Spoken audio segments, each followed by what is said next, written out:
Hello, and welcome to Assisting Elections, where today I'm going to be finishing off my series looking at the possible vice presidential picks for the Democratic Party. And in this series, as I have done for the past month or two, I've basically gone through all the possible candidates and filled out the electoral map and how the Democrats and Republicans might do if a certain candidate is selected for Joe Biden's running mate.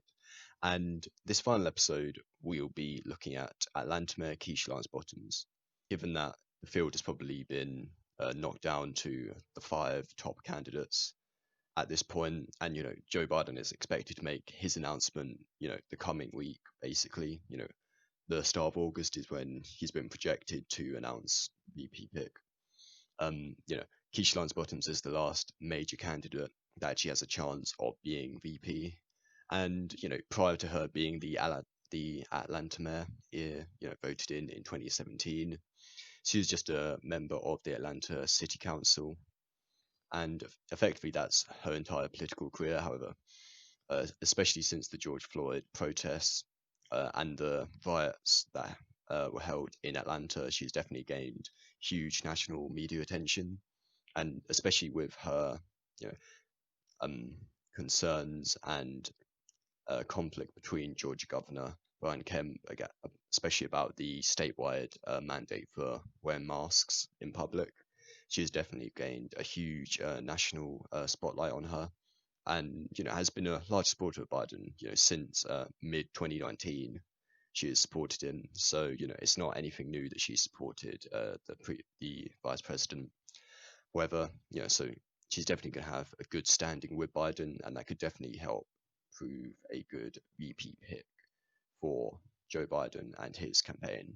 So as you can see, I've already filled out all the safe states, and we're going to be starting with the likely Republican states. I've basically gone with these two, as well as Maine second district.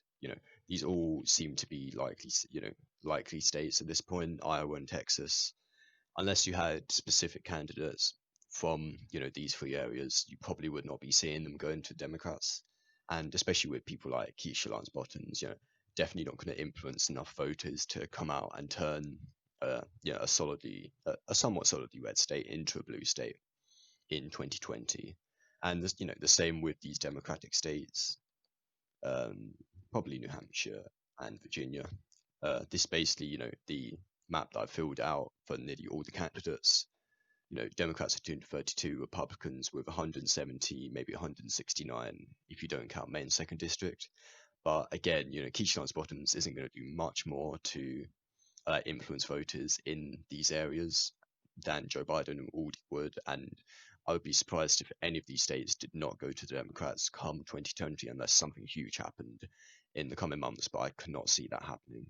So this is how I see, the likely states going towards. And now I'm going to be going to, I'm going to be going to the lean Democratic states, and I'm going to put all of the Rust Belt that hasn't been characterized minus Ohio into this column, because I just think at this point, that the voters haven't seen much of a strong response from Trump, especially maybe go back a year, you could see some of these states like Wisconsin and possibly Pennsylvania be going into Trump's Republican column, but ever since coronavirus, they've definitely not seen any positives really come out of the White House, and they've definitely lost hope from from them changing from almost solidly Democratic states to all of them flipping to the Republicans back in 2016, albeit by less than 1%. But there's definitely going to be shift back towards Democrats in all of these states, and at the moment I can only see them going to the Democratic column,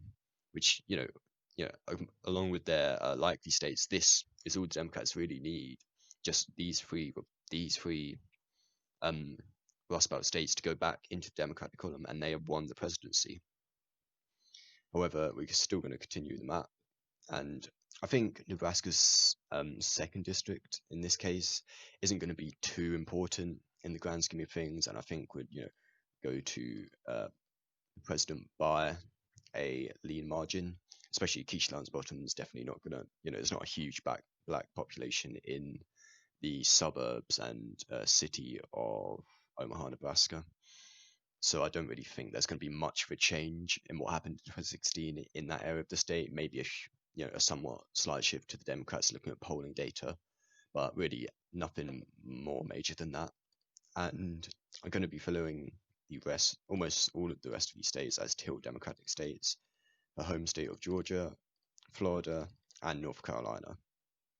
Now, Georgia, I think if Keisha Lance Bottoms can get a good campaign, going out in Atlanta and the suburbs, I think there's enough Democratic voters in there to possibly flip it to the Democrat sides. I'm not saying this is 100% going to happen. Tilt is, it's somewhat possible to happen, and it just slightly goes in favor of the Democratic Party in Georgia. But I do think there's enough of, a shifting, you know, political affiliation in Atlanta and the surrounding areas to possibly flip Georgia, which has always been a solidly Republican state, in the past 50 years, to definitely flip it going towards Democrat in the future. And Florida, North Carolina, and Arizona, I all think, actually, I'd probably put Florida in the lean Democratic column at this point, given Joe Biden has quite a strong influence there. And I think North Carolina and Arizona, North Carolina has quite a lot of black voters. Keisha Lance Bottom, filling in that, uh, filling in the expectation for quite a lot of Democrats that they want a black woman on the ticket.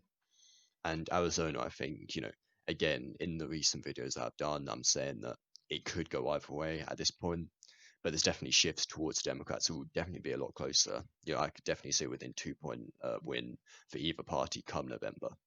And that just leaves Ohio, which I would possibly put into a tilt Republican column, if not a lean at this point, because it's such a huge margin that the Republicans have over the Democrats in a state that Obama won twice, 2008 and 2012, but it's just looking like a solidly Republican state at this point.